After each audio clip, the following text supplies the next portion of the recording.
తెదేపా నూతన కార్యవర్గ ప్రమాణ స్వీకారం ఘనంగా జరిగింది. మంగళగిరిలోని తెదేపా కేంద్ర కార్యాలయంలో పార్టీ జాతీయ అధ్యక్షుడు సీఎం చంద్రబాబు ప్రమాణ స్వీకారం చేయించారు. పార్టీ కార్యనిర్వాహక అధ్యక్షుడిగా మంత్రి నారా లోకేష్ బాధ్యతలు తీసుకున్నారు.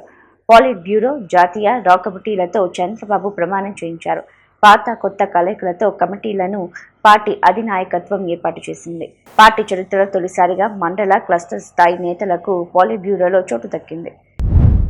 అందరూ కూడా గుండె మీద చేయబెట్టుకొని ప్రమాణం చేయాలి. ఆత్మసాక్షిగా తెలుగుదేశం పార్టీ ఆశయాలకు, పవిత్ర లక్ష్యాలకు కట్టుబడి ఉంటూ పార్టీ సభ్యునిగా క్రమశిక్షణతో, ప్రజాసేవాభావంతో మనస, వాచ, కర్మేణ నిరంతరం పాటుపడుతూ నిస్వార్థంగా అవినీతి అక్రమాలకు పాల్పడకుండా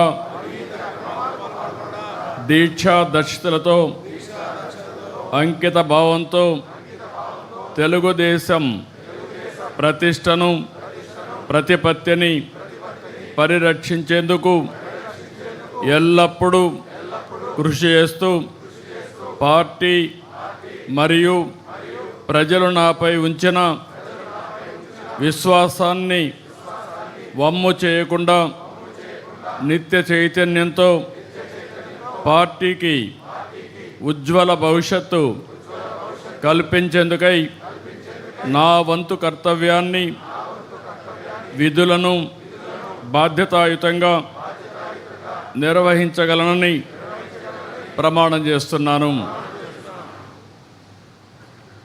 4 దశాబ్దాలుగా పార్టీ కమిటీలు నియామకం చేస్తున్నాను, కానీ ఇంత కసరత్తు ఎప్పుడూ నేను చేయలేదు. ఎన్నో వడపోతలు, ఎన్నో లెక్కలు, ఎన్నో ఈక్వేషన్లు చూసి మీ అందరికీ పదవులు ఇచ్చాం. ఈ విషయం మీరందరూ గుర్తుపెట్టుకోవాల్సిన అవసరం ఉంది.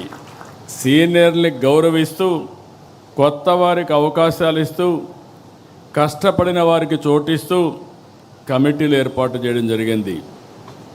సీనియారిటీ, సిన్సియారిటీ, సోషల్ రీఇంజనీరింగ్తో దాదాపు 250 మందితో కమిటీలు ఏర్పాటు చేసుకున్నాం.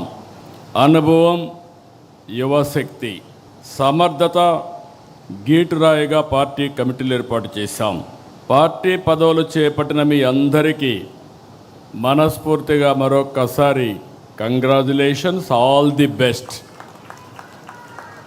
ఒక్క ఓటమితోనే రాజకీయ పార్టీలు చాప జుట్టేస్తున్నాయి, కాలగర్భంలో కలిసిపోతున్నాయి. కానీ గెలిచినా ఓడినా ఎప్పుడూ సగర్వంగా ఎగిరే జెండా మన పసుపు జెండా.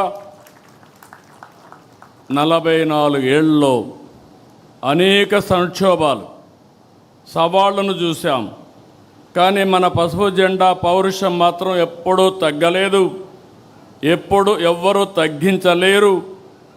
తెలుగుదేశం పార్టీ కార్యకర్తలు ఎప్పుడూ మీసం మెలేసే నిలబడతాడు తప్ప ఎవ్వడికి భయపడడు, తల వంచడు. 4 దశాబ్దాల మన ప్రస్థానం అద్భుతంగా సాగింది. తెలుగుదేశం పార్టీ శాశ్వతం.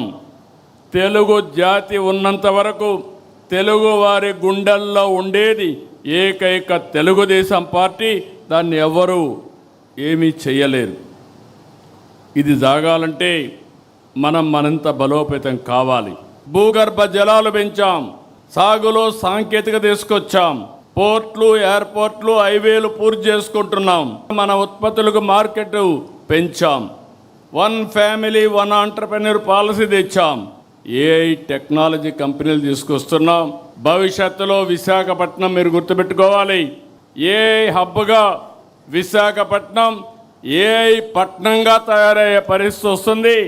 విశాఖపట్నం పేరే మారిపోయే పరిస్థితి వస్తుంది.